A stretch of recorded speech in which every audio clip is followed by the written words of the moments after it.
Buenos días.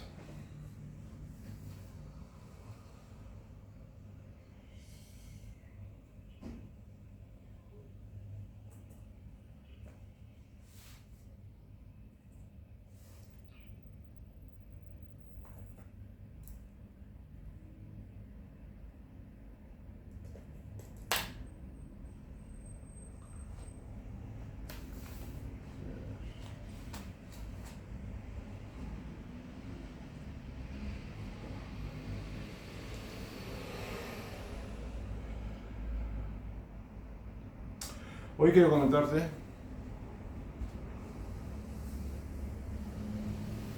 una carta encíclica de la Iglesia Católica, que es la Immortale Dei, del Sumo Pontífice León XIII.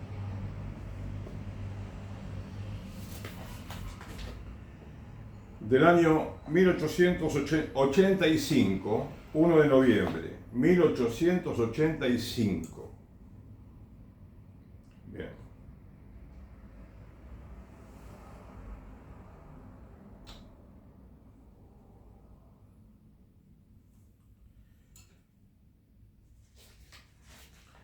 Bueno, algo que me gustaría decir al comenzar es que las encíclicas muchas veces, ¿no? Especialmente en esa época, fin del siglo XIX, sí, durante mucho del siglo XX, ah, bueno, terminan con una conclusión en la cual tienen los papas un lenguaje refinado, muy cortés, muy educado, muy exquisito, se puede decir, ¿no? Muy diplomático, en el cual dice que va a rezar por el pueblo católico, le pide a los obispos. Antes las encíclicas se dirigían a los obispos, o sea, el Papa los dirigía a los obispos. Ahora no, ahora dirige a todo el mundo, ¿sabes? Desde hace unos cuantos años. Y esta encíclica es conocida especialmente por una frase, podemos decir, ¿no? Que tiene, o sí, por una precisión que hace respecto de la, digamos,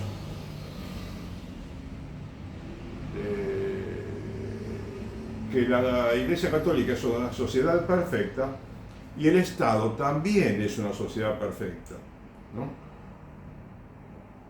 Y podemos hablar si hay otras sociedades perfectas o no, pero ahora no puedo explicar todo, no comprendo todo muy bien por otra parte, pero bueno, me voy a referir a lo que me parece entender, eh, a la manera de un lego que me considero en esto, pero bueno, lo propongo, ¿no? Lo que leo y lo que pienso respecto de esta encíclica, para que lo pensemos todos los católicos, ¿sabes?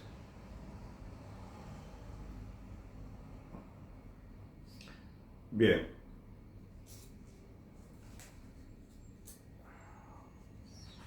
En la conclusión dice el Papa, ¿no? Para terminar, ¿no? Solo nos queda implorar con una intensa oración el auxilio del cielo y rogar a Dios que Él, de quien es propio iluminar los entendimientos y mover las voluntades de los hombres, conduzca al resultado apetecido los deseos que hemos formado y los esfuerzos que hemos hecho para mayor gloria suya y salvación de todo el género humano, como auspicio favorable de los beneficios divinos y prenda de nuestra paterna benevolencia, os damos en el Señor, con el mayor afecto, nuestra bendición apostólica a vosotros, venerables hermanos, los obispos, ¿no? Al clero y a todo el pueblo confiado a la vigilancia de vuestra fe, dado en Roma, junto a San Pedro, el 1 de noviembre de 1885, año octavo de nuestro pontificado, León XIII. Bien.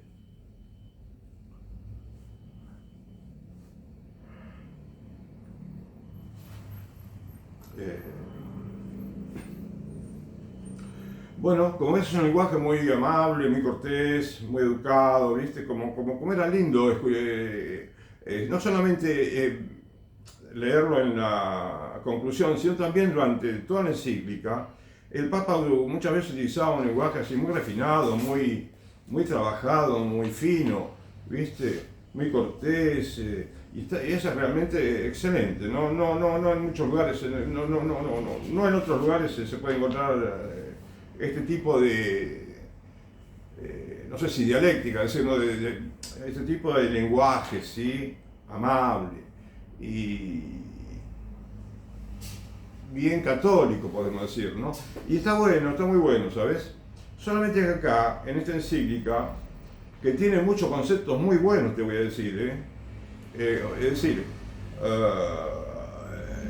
esta encíclica está cargada de doctrina católica, ¿no? De buenas explicaciones, pero al principio, yo te quise leer la conclusión, porque al principio parecería que la tonalidad con que el Papa, ¿no? Habla y se pone un poquito como dura, como digamos, no digo agresiva, pero, ¿cómo podría decir?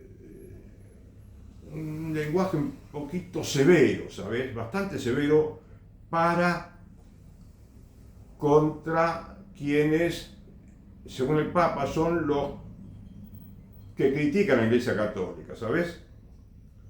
Bueno, en todo caso le diría yo la primera página y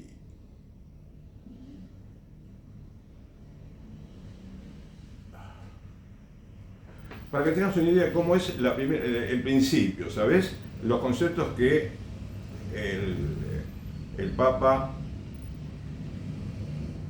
ofrece, ¿no? Bien, sobre la constitución cristiana del Estado, ese es el motivo, ¿no? La constitución cristiana de un Estado, ¿sí? Obra inmortal de Dios misericordioso.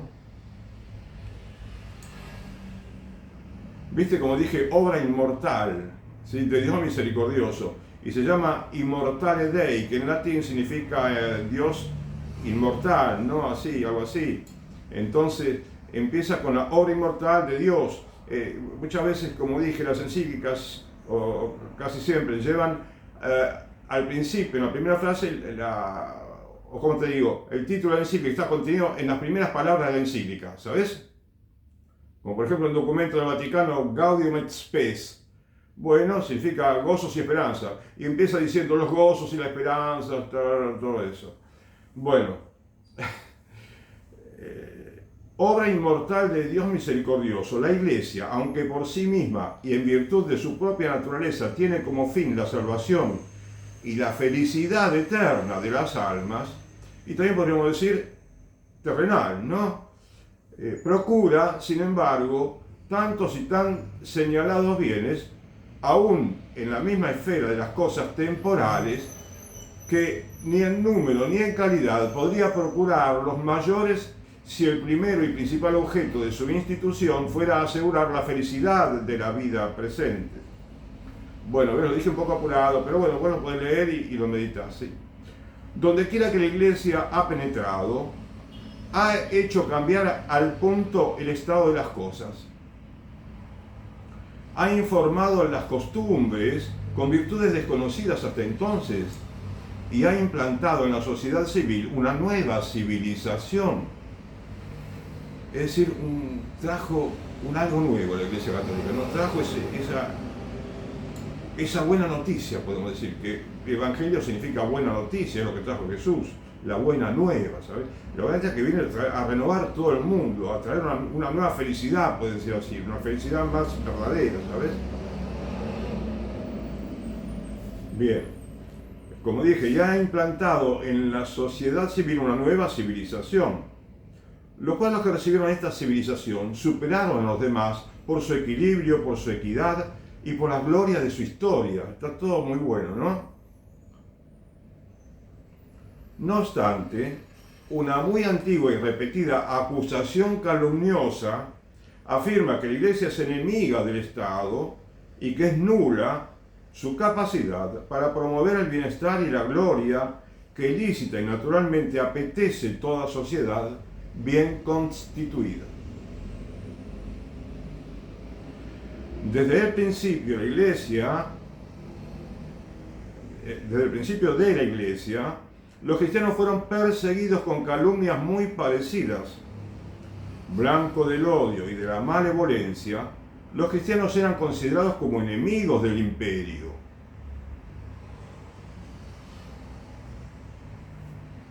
En aquella época, el burgo solía atribuir al cristianismo la culpa de todas las calamidades que afligían a la República, no echando de ver que era Dios, vengador de los crímenes, quien castigaba justamente a los pecadores. La atrocidad de esta calumnia armó y agudizó, creo que quiso decir, no sin motivo, la pluma de San Agustín. En varias de sus obras, especialmente en La Ciudad de Dios, demostró con claridad la eficacia de la filosofía cristiana en sus relaciones con el Estado.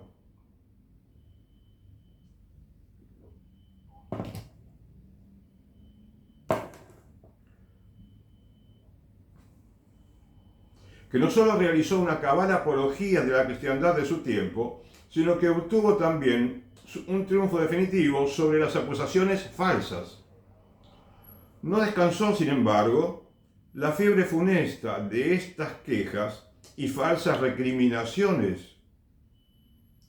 Son muchos los que se han empeñado en buscar la norma constitucional de la vida política al margen de las doctrinas aprobadas por la Iglesia Católica.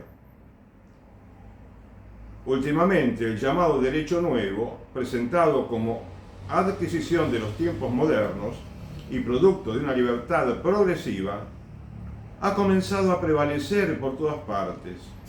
Pero a pesar de los muchos intentos realizados, la realidad es que no se ha encontrado para constituir y gobernar el Estado un sistema superior al que brota espontáneamente de la doctrina del Evangelio.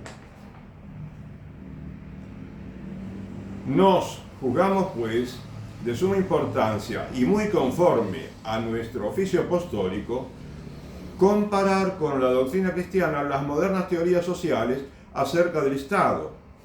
Nos confiamos que la verdad disipará con su resplandor todos los motivos de error y de duda. Todos podrán ver con facilidad las normas supremas que, como norma práctica de vida, deben seguir y obedecer.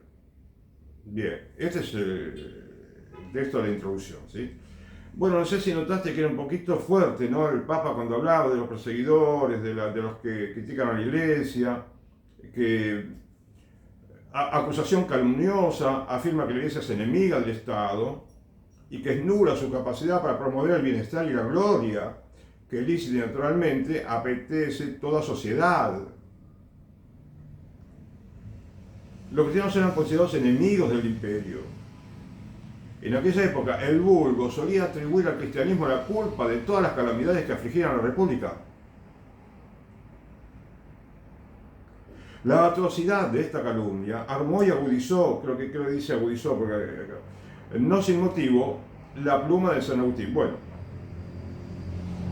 y después dice, no descansó, sin embargo, la fiebre funesta de estas quejas y falsas recriminaciones.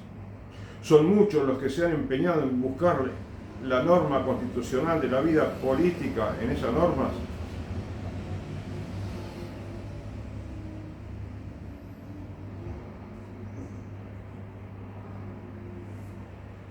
Son muchos los que se han empeñado en buscar la norma constitucional de la vida política al margen de las doctrinas aprobadas por la Iglesia Católica. Bueno, o sea, quieren buscar la solución a los problemas al margen de la Iglesia Católica, quiere decir, ¿no? Termina diciendo esta frase. Pero viste cómo piensa que, bueno, lamentablemente no, el vulgo, digamos, los enemigos,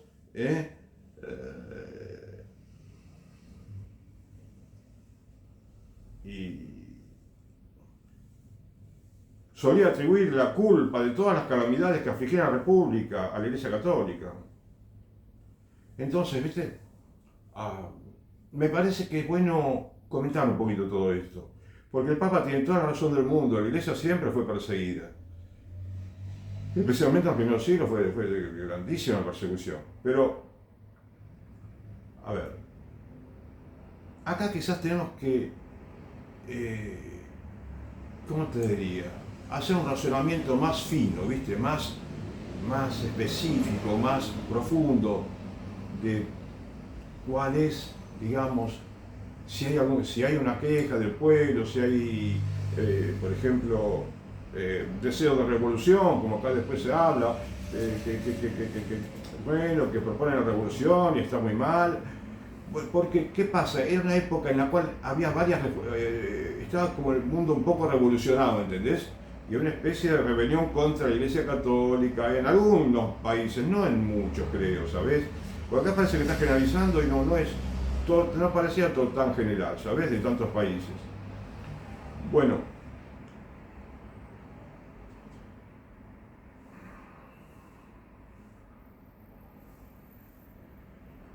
y esta es la encíclica en la cual el Papa se refiere específicamente a que la Iglesia Católica es, como te dije antes, una sociedad perfecta, no sé si lo dije recién, y el Estado también es sociedad perfecta, como te comuniqué, pero que de pronto el Papa decía que hay actividades en que una sociedad y la otra concurren de la misma manera, concurren a un mismo objeto, ¿no? A una meta, ¿no? de la sociedad, tanto civil como religiosa, para atender a las necesidades de los ciudadanos, ¿sabes? Una actividad así conjunta podría ser la educación, y creo que no lo dijo el Papa, pero lo entendió la educación, que en la educación podrían, a pesar de que a la Iglesia Católica y el Estado tienen que estar separados porque cada una tiene todo lo suficiente para subvencionarse a sí misma, digamos, para financiarse. Bueno, entonces no tiene por qué la Iglesia pedir al Estado ni el Estado pedir a la Iglesia tiene todo, Dios la creó de tal manera, a la Iglesia Católica, además de una manera extraordinariamente maravillosa, para que la Iglesia Católica tenga todo resuelto dentro de sí misma, con su trabajo, con su oración, con su predicación, con su enseñanza, para conseguir los medios y llegar a obtener, digamos, los frutos de los fines que persigue la Iglesia, ¿no es cierto? Que es la santificación de la sociedad y preparar a un pueblo que esté listo para ir al cielo, no para condenarse en el infierno, ¿cierto? Bien.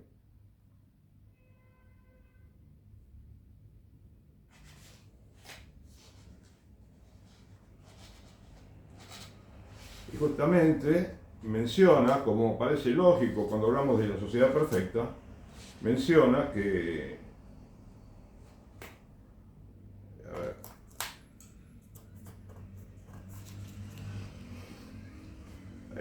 Jesús dijo en el Evangelio expresamente que se dé al César lo que es del César y a Dios lo que es de Dios. ¿De acuerdo? Bueno.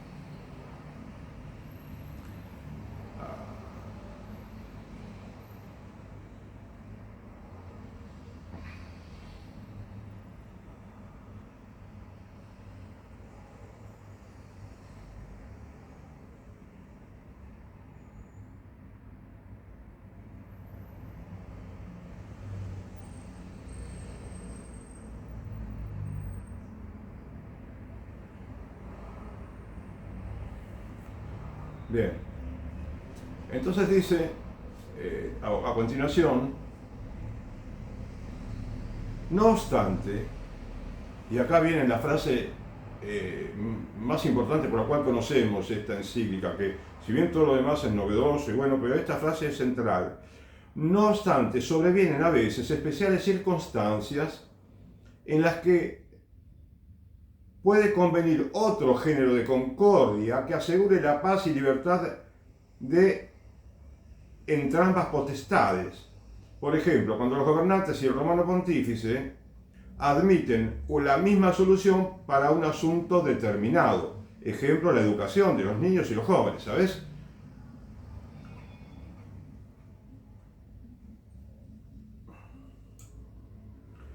En estas ocasiones, la Iglesia ha dado pruebas numerosas de su bondad maternal, usando la mayor indulgencia y condescendencia posibles.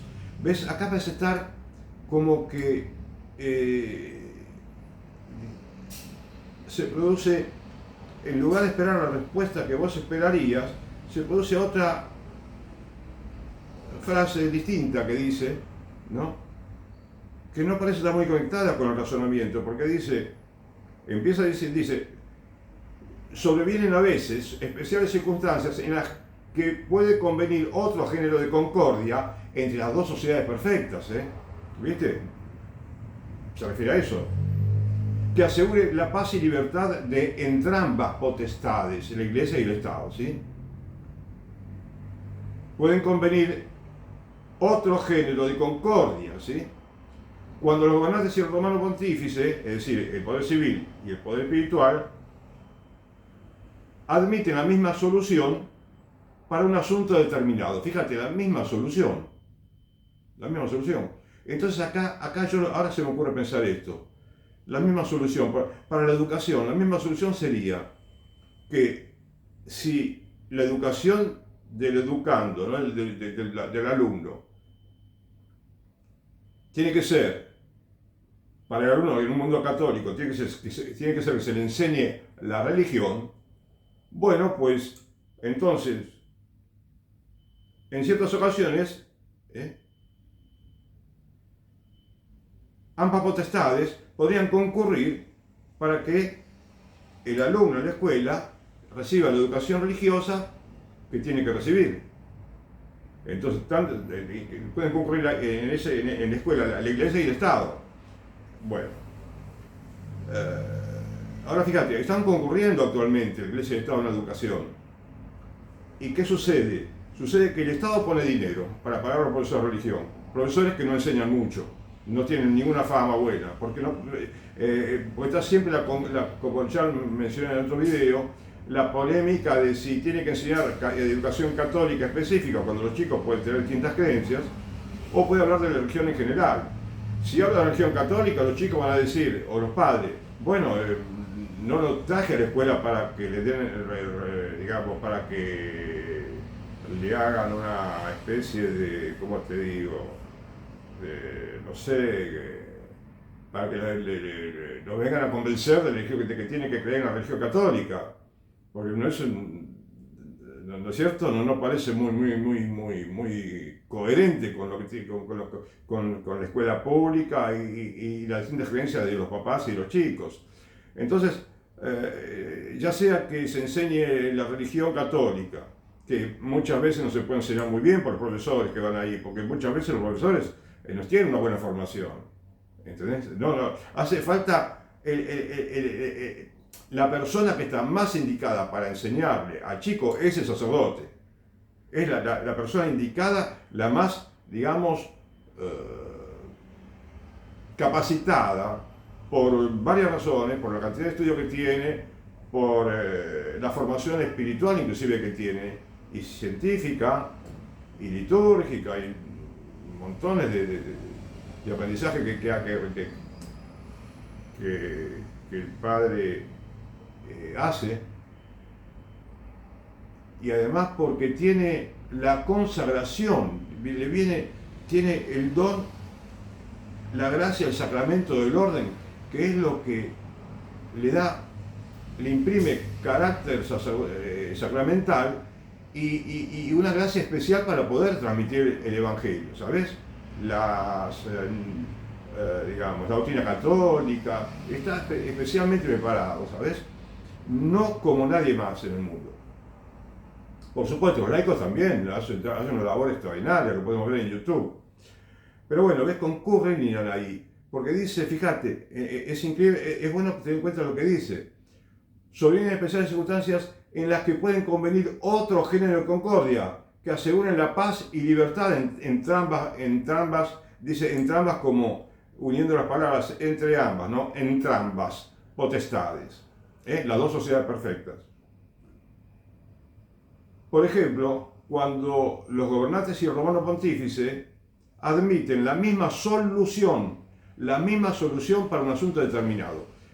Bueno, parecería que la misma solución para un asunto determinado como es la educación, que eso claramente está implícito acá, no parece lógico porque el único acá capacitado para darle al chico formación religiosa buena es la Iglesia Católica, no un profesor de religión.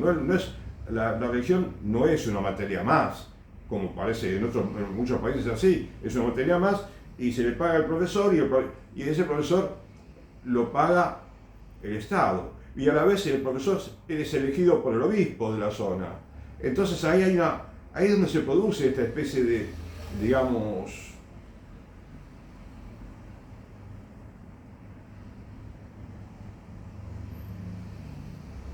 admiten una misma solución, sobrevienen especiales circunstancias en las que pueden convenir otro género de concordia. Puede convenir otro género de concordia que asegure la paz y libertad entre ambas potestades.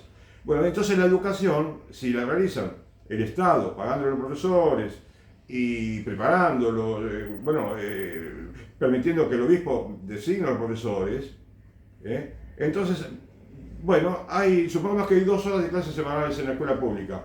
No parece haber dado ningún fruto verdadero, valioso, ¿sabes? Y acá dice, ves, que el resultado sería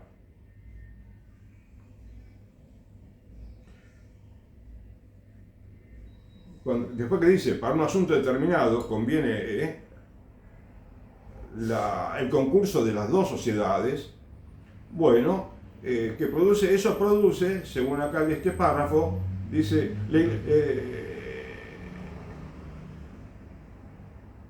de manera tal, ¿no?, que cuando concuerdan las dos sociedades para hacer esa tarea conjunta, eso asegura la paz y la libertad entre ambas potestades. La paz y la libertad entre la Iglesia y el Estado.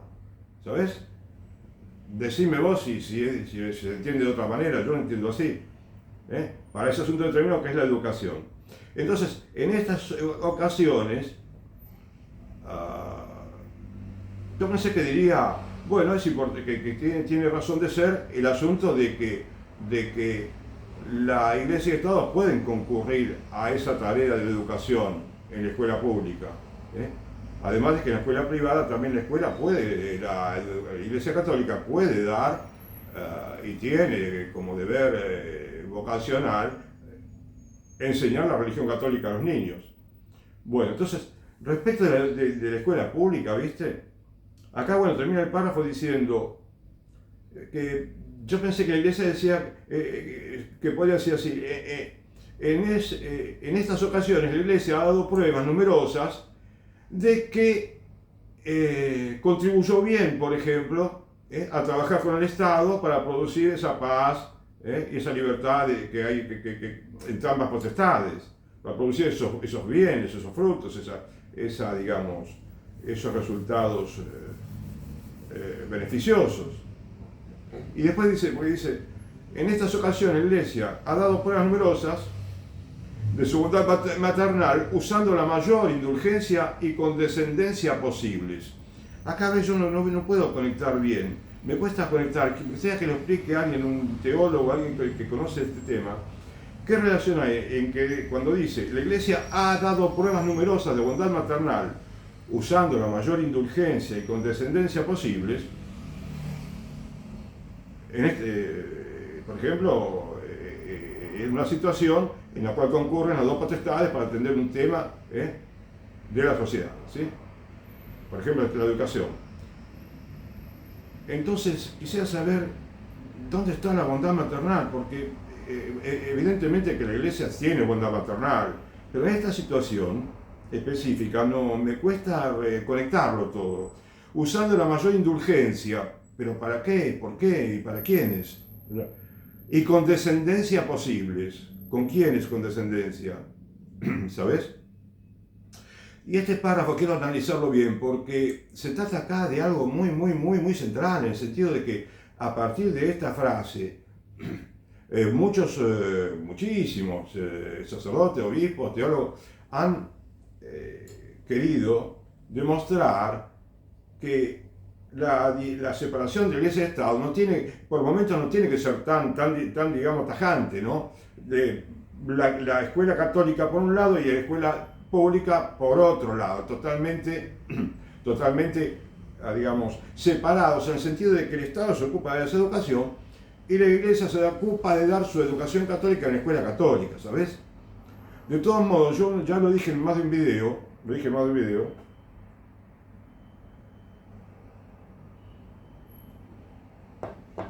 que, si bien, porque yo tengo la suerte de haber vivido una buena parte del siglo XX, es increíble, me parece fabuloso poder tener esa experiencia, ¿sabes?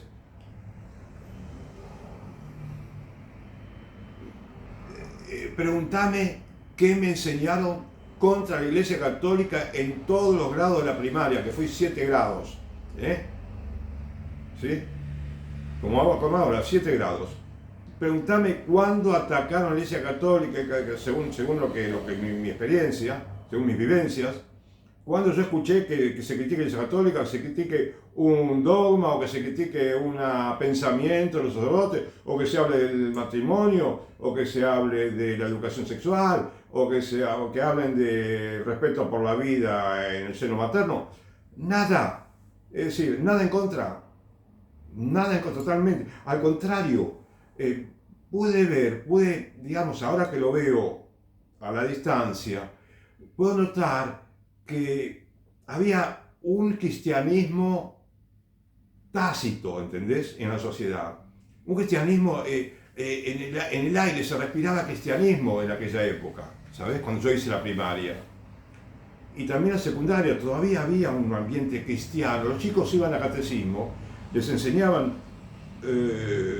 50 preguntas que tenía que aprenderlas todas y contestarlas bien. Pregunta, respuesta, pregunta, respuesta, pregunta, respuesta, pregunta, respuesta. Y el chico, de esa manera, tenía un conocimiento buenísimo de la teología, ¿sabes? Del núcleo de la teología y de lo que él necesita para ese momento de su vida. Por ejemplo, los 10 mandamientos, ¿sabes?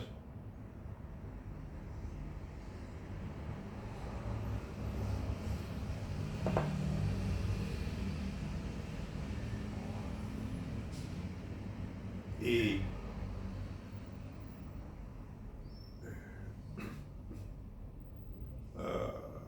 por eso te digo, inclusive la convivencia en la escuela, algún problema tuve sí, en alguno de los grados, viste que había chicos un poquito revoltosos, pero no eran tanto, no, para nada comparado con lo que es ahora, no, infinitamente mejor. Infinitamente mejor. La primaria, la secundaria, todo bien, todo normal.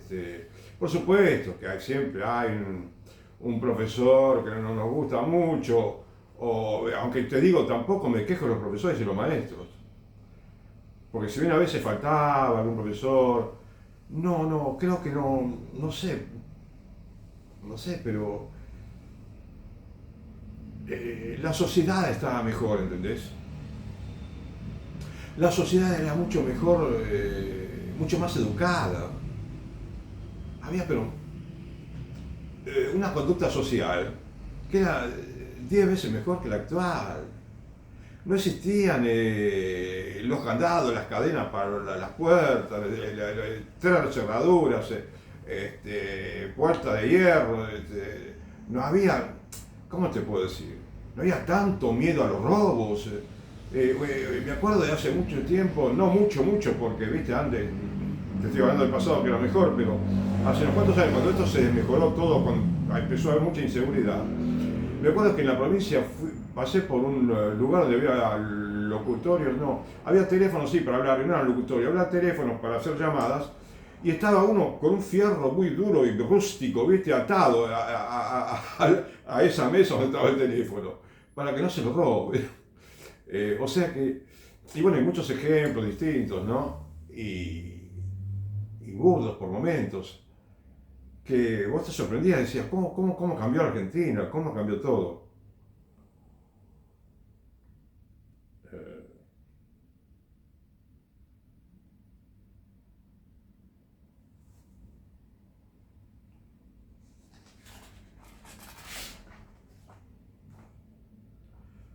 Después más adelante, vos sabés que otra frase que me sorprendió, ¿sabés? Porque la leí la encíclica, pero tengo que leerla mucho más pausada, de esa manera, ¿no? Y con mucha más serenidad, ir pensando, meditando, porque a veces es cuestión de hacer así con las encíclicas y los documentos de la Iglesia Católica, así como, bueno, cualquier cosa que uno puede leer, ¿no es cierto? Una novela, no sé si trata de una novela, pero digamos, todo lo que son así cuestiones delicadas de la moral y las buenas costumbres, hay que tener cuidado, porque a veces en la Iglesia Católica hubo, como ya te dije, algunas lamentablemente, ¿no? Errores, en los cuales muchos sumos pontífices tuvieron una parte, ¿no? de responsabilidad, tal vez. Pero bueno, de todos modos, no podemos criticar a los papas. Llamémoslo error y hablemos, y también tenemos que saber que dentro de la encíclica, no la leí toda, pero si vos la lees vas a encontrarte con que hay conceptos extraordinarios respecto de la supremacía de Dios sobre todo lo de la humanidad. Que el primer líder del mundo es Dios y después vienen todos los demás líderes y reyes de la tierra. Y entonces ese es el orden que el mundo necesita para que todo sea en armonía, con mucha concordia, que todo tenga mucha paz y mucha bonanza espiritual y económica, ¿sabes? Bien, pero acá hay una frase que dice, hablando creo, de la Edad Media, ¿no? Hubo un tiempo en que la filosofía del Evangelio gobernaba los estados. En aquella época la eficacia propia de la sabiduría cristiana y su virtud divina habían penetrado en las leyes, en las instituciones, en la moral de los pueblos y filtrándose en todas las clases y relaciones de la sociedad. La religión fundada por Jesucristo se veía colocada firmemente en el grado de honor que le corresponde y florecía en todas partes gracias a la adhesión benévola de los gobernantes y a la tutela legítima de los magistrados.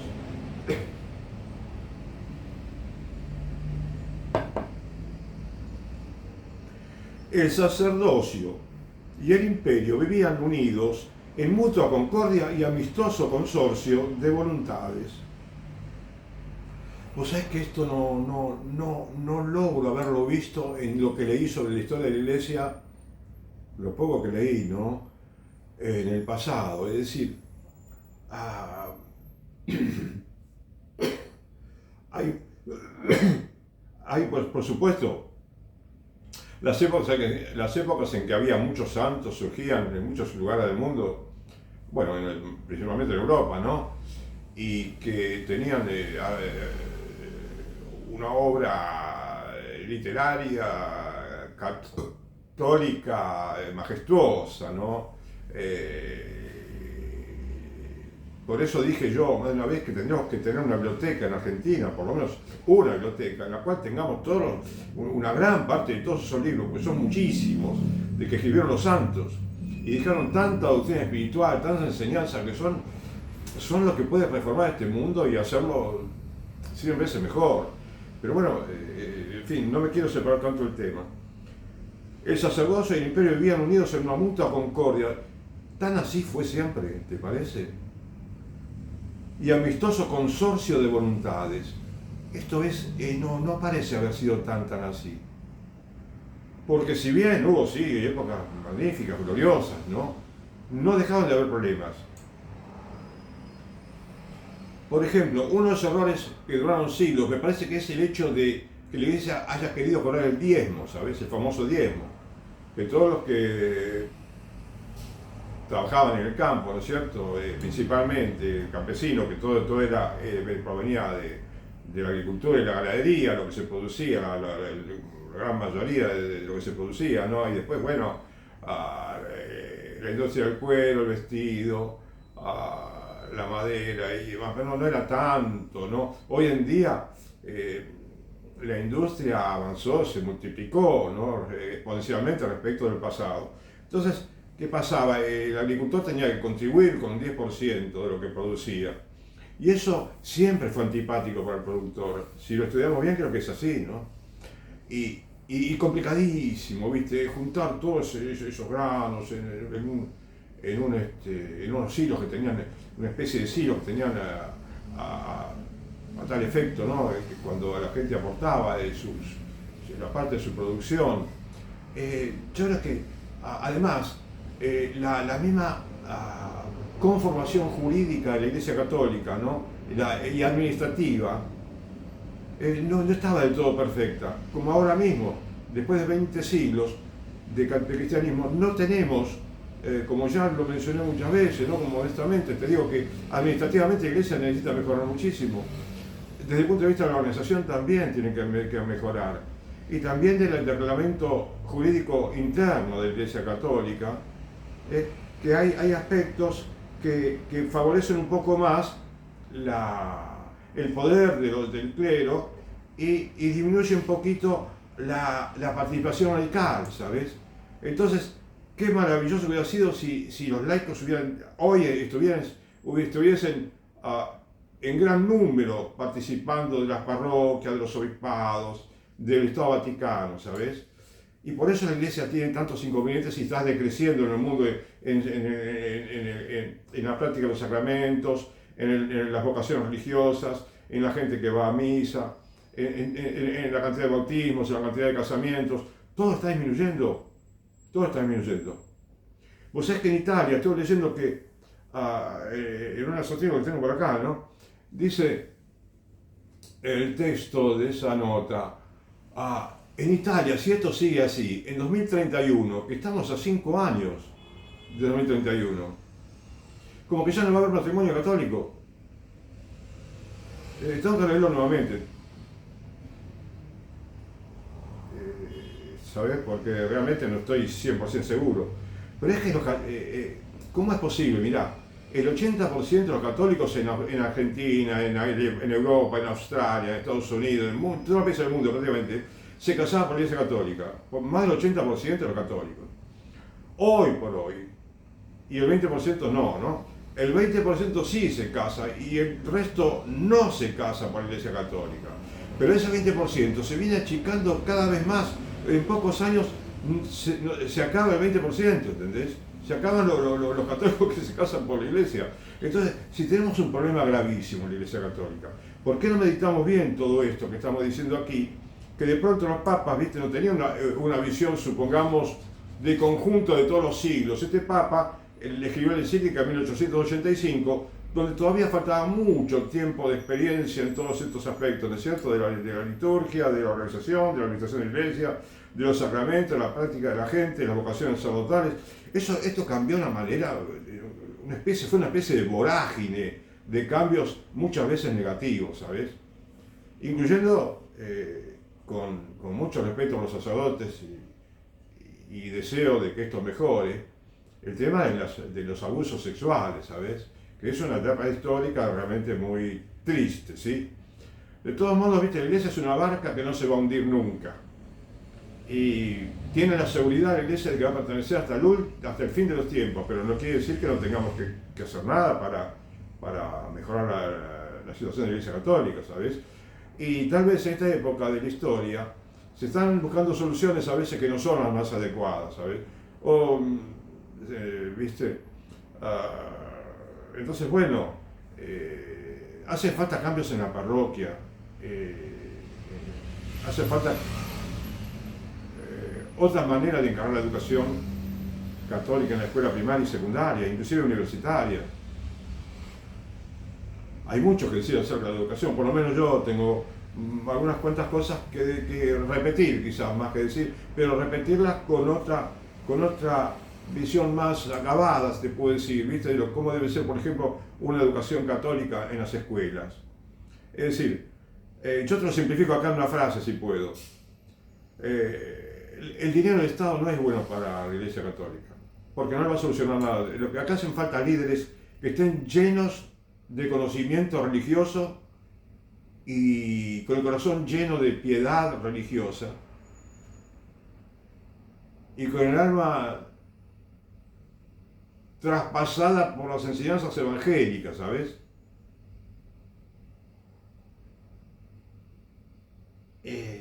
Y no está sucediendo lamentablemente. Fíjate, un solo detalle te digo. En la Iglesia Católica tenemos la costumbre de que a los chicos se bautizan cuando nacen, a los poquitos días, ¿sí? O un mes, 2 meses, 3 meses, 4 meses, un año, no sé. Pero no parece conveniente, porque fíjate, varios siglos antes, en la Edad Media, suponete, y durante muchísimo tiempo, cualquier hombre o mujer que quería bautizarse tenía que estudiar mucho de religión, un buen catecismo, quizás no lo llamaban catecismo, porque tenía que tener unos cuantos conocimientos básicos, y también tenía que practicar la religión y practicarla bien, ¿sabes?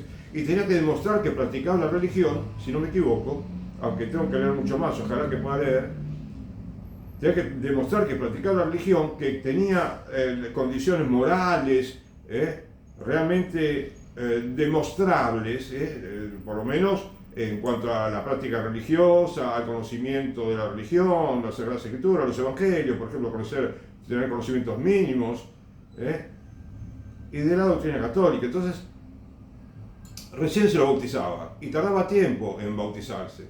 Y tenía que ser, por supuesto, mayor de edad o un joven que esté muy bien preparado, ¿sabes? Ahora bien, una vez que vos recibís el bautismo de esa manera, con toda la formación que necesitas, ya te sirve para toda la vida. Porque estoy descubriendo yo que algunas cosas que no estudié cuando estaba en la primaria y secundaria, ahora me cuesta agarrar un libro para volver a leer, por ejemplo, algo sobre derecho, ¿sabes? Derecho constitucional, o no sé, sí, derecho civil, otros temas que digamos que me parece importante conocerlos, la manera como funciona el Congreso, ¿entendés? Tengo una idea general, ¿sabes? Pero si lo hubiera aprendido yo, como el Padre Nuestro desde chico, y sería, ya te queda para siempre, ¿sabes? Por eso la necesidad de que los chicos memoricen mucho en la escuela, que les hagan memorizar. Y te iba diciendo que la memorización, el estudio, la doctrina, el bautismo. Por eso, ¿viste? ¿Cómo es el bautismo actualmente? Se lo regalan al chico, prácticamente se lo regalan. El chico no sabe no sabe ni qué recibió, ni cómo lo recibió, porque le van a tener que explicar después. Ahora bien, fíjate que antes lo único que tenías que tener era el bautismo, no había primera comunión, porque la primera comunión no es ningún sacramento, es simplemente la primera misa que vas. Y después, en la confirmación, tengo que estudiar el tema, creo que no existía como sacramento. Fíjate, es una vergüenza que yo no sepa cuándo comenzó a otorgarse, a practicarse, ¿no? A celebrarse el sacramento de la confirmación. Pero durante muchos siglos creo que lo único que tenías que tener era el bautismo. Una vez que tenías el bautismo ya eras un cristiano declarado, ¿viste? Eras hijo de Dios, pertenecías a la Iglesia Católica, recibiste los dones del Espíritu Santo, recibiste el carácter sacramental que te da el bautismo, y bueno, recibiste un sacramento que, si vos lo unís a tu vivencia, ¿no? A tu esfuerzo, a tu mérito, de querer aprender la religión, de querer practicarla cabalmente, bueno, eso para vos es una fortaleza tremenda, que te dura toda la vida. Después podés seguir perfeccionando, por supuesto tenés que seguir leyendo la escritura siempre, pero claro, ahora nos regalan el bautismo cuando lo hacemos, después si uno quiere no va a la primera comunión, o no va al sacramento de la confirmación, y se quedó con el bautismo, Bueno, pero ¿qué pasó? Que inclusive cuando lo bautizaron, es probable que haya tenido que pagar el papá y la mamá por el bautismo. Entonces, fíjate cuántos errores grandes parece haber, muchísimos errores, muchos errores, o pocos, pero muy grandes. Modestamente digo, ¿no? No puede un católico que es, digamos, que tiene una religión verdadera y que tiene una religión con una historia tan llena de glorias, ¿no? y de obras majestuosas de todo tipo y de milagros a montones. No podemos nosotros decir, bueno, somos católicos porque estamos bautizados y capaz que no sabemos ni siquiera qué es el bautismo, no vamos a misa, no aceptamos los principios morales no negociables de la Iglesia Católica, nos negamos a la mayoría. Entonces, eso no es ser católico. Y con respecto solamente con el tema del bautismo, tenemos mucho que cambiar en la Iglesia Católica, fíjate. Modestamente te digo. Y podemos seguir con la misa, cómo se celebra la misa, cómo la practicamos, cómo nos confesamos, si nos confesamos bien. Si no es que nos confesamos durante años y hay pecados que no los hemos confesado y que se los seguimos teniendo. Pecados de pensamiento. Porque, viste, tenemos pecados de pensamiento, palabra, obra y omisión, como decimos en el pésame, y también podríamos decir pecados, viste, de lenguaje corporal, supongamos, viste, que hoy en día sea un tema nuevo, y que tenemos una vida tan pública muchas veces que todo es importante tenerlo en cuenta, viste. Por ejemplo, los políticos, los deportistas, todo el mundo. Bien. Entonces,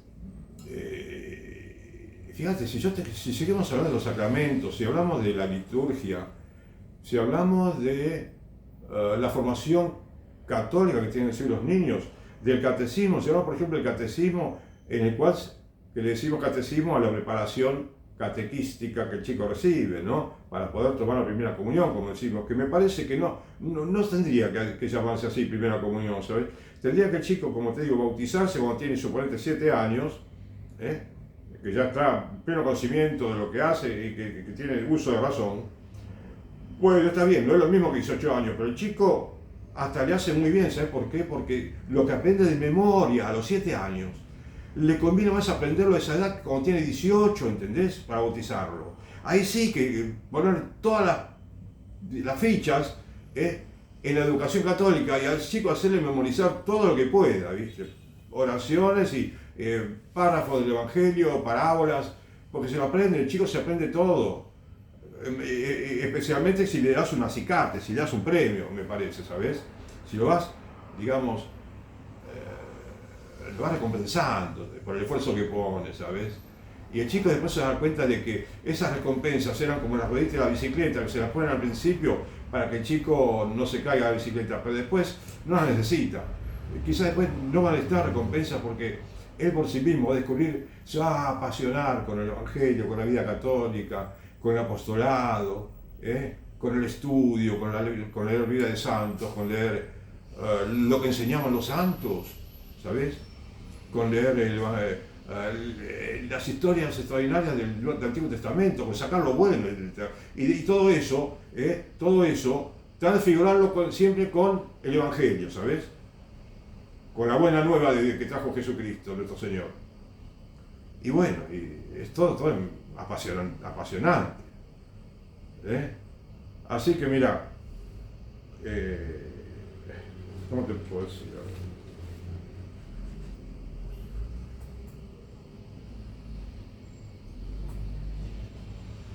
Yo te estuve hablando recién de una partecita de lo que te quería comentar respecto a la Immortale Dei, pero por una parte tendría que yo estudiarla mucho más, ¿sabes? Y por lo demás, quisiera ahora para ir terminando decirte lo siguiente. Para entender la Immortale Dei tenemos que tener una visión amplia de la Iglesia Católica, ¿no es cierto?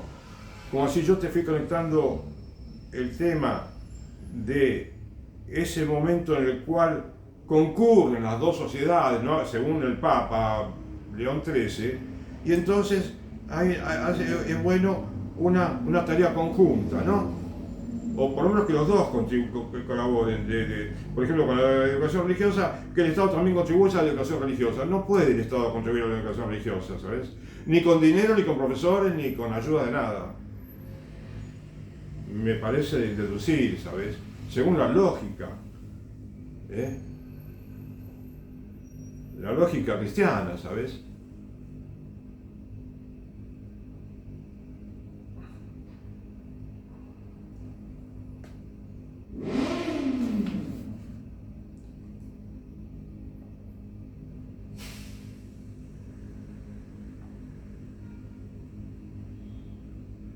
Como por ejemplo cuando dice acá, son como pequeñas dosis que te doy de acá de la encíclica, pero algo para comentarte otro día, fíjate si puedo.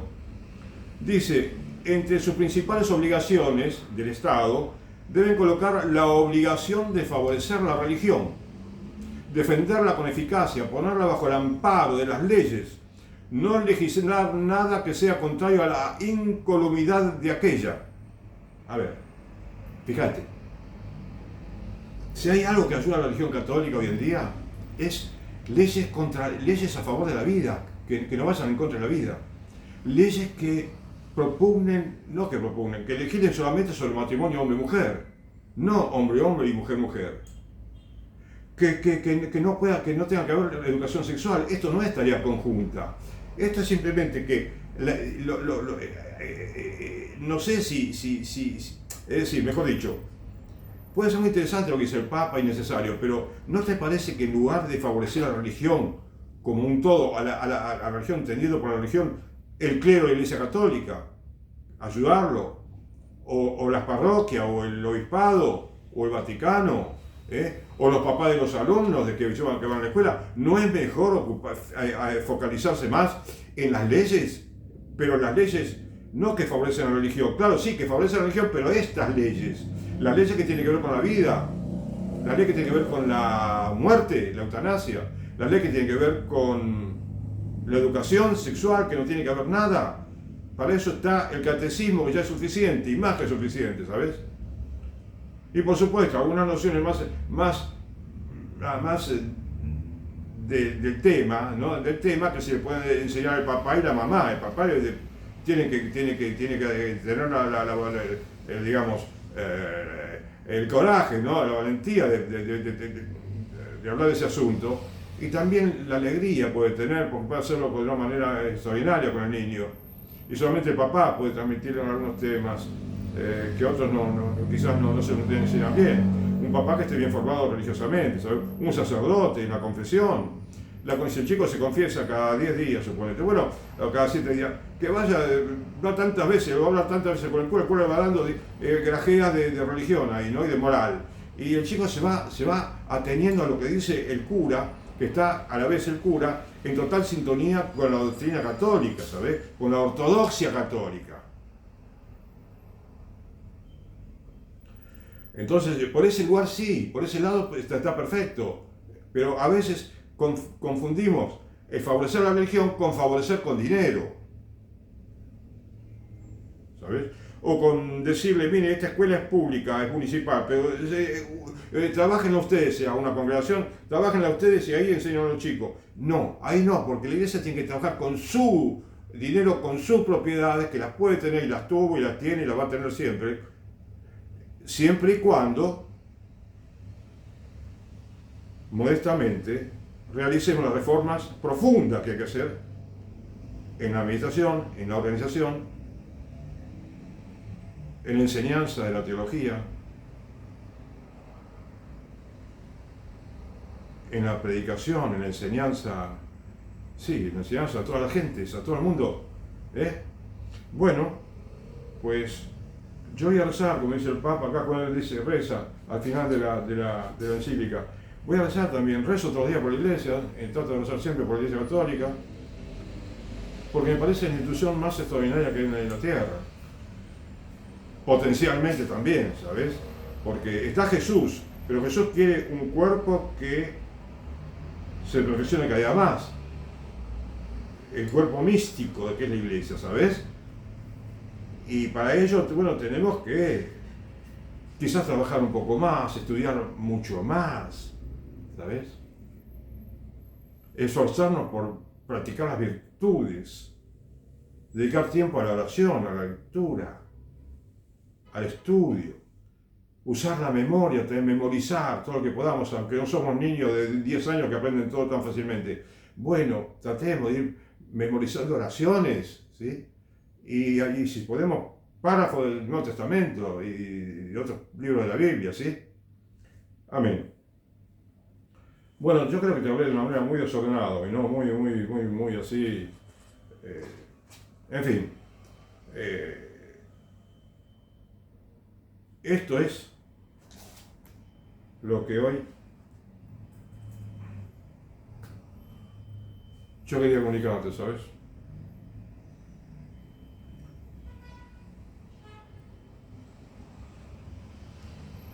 Te agradezco.